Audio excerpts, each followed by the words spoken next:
Okay, imagine for a second a night where the entire world you know is suddenly violently ripped apart in just a matter of seconds. Literally in the blink of an eye.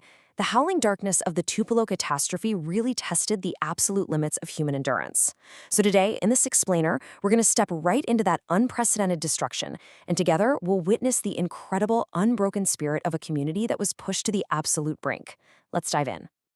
Part 1. The Unreal Reality. As the deafening roar of the disaster finally faded, it was replaced by this shocking, totally unnatural landscape. Survivors were crawling out of the absolute chaos, only to find that their entire world was simply gone. Some were instantly trapped beneath crushing rubble, fighting for literally every single breath in the dark, while others stood up, looked around, and discovered their homes had completely vanished. I mean, nothing but splintered wood and scattered memories remained. Part 2. Trapped in the darkness. So the power was out, right? The sky was pitch black. And the primary instinct in those first few agonizing minutes wasn't to mourn the loss of property. It was a frantic, desperate scramble to locate family.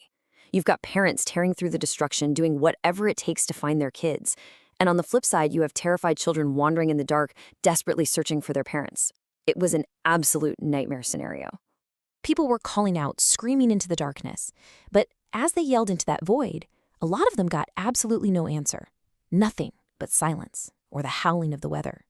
And that creeping terror of those unanswered calls, it meant realizing, right then and there, that your friends and neighbors might actually be lost beneath the wreckage. And to make matters infinitely worse, the environment itself was actively fighting against these survivors.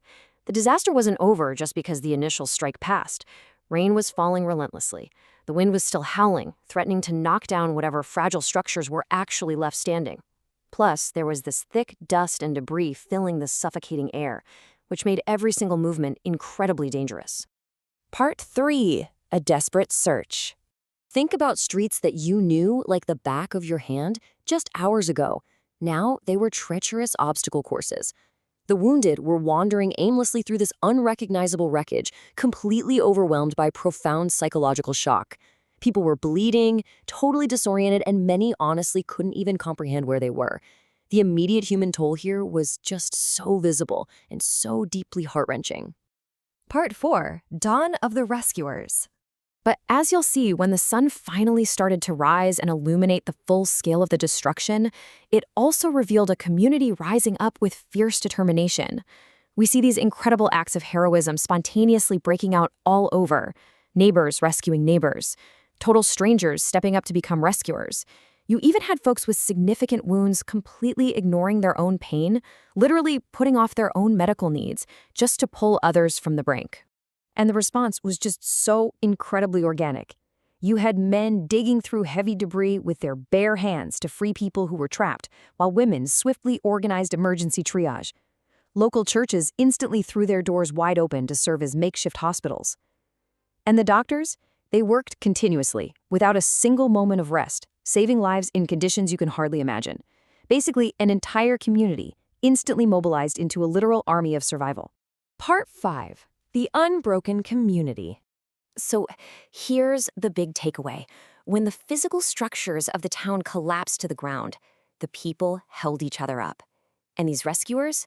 They weren't highly trained disaster specialists flown in from across the country with fancy gear. No, they were ordinary citizens. They were local shopkeepers, teachers, farmers, and laborers, just everyday individuals who proved that extraordinary courage really does live within us all. The true legacy of Tupelo gives us this powerful reminder.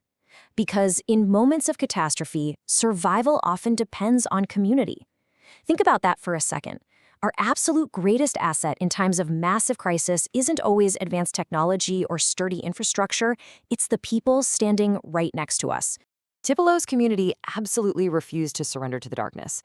They faced the most horrific conditions you could imagine, and they rebuilt their lives, not as isolated individuals, but as a completely united force.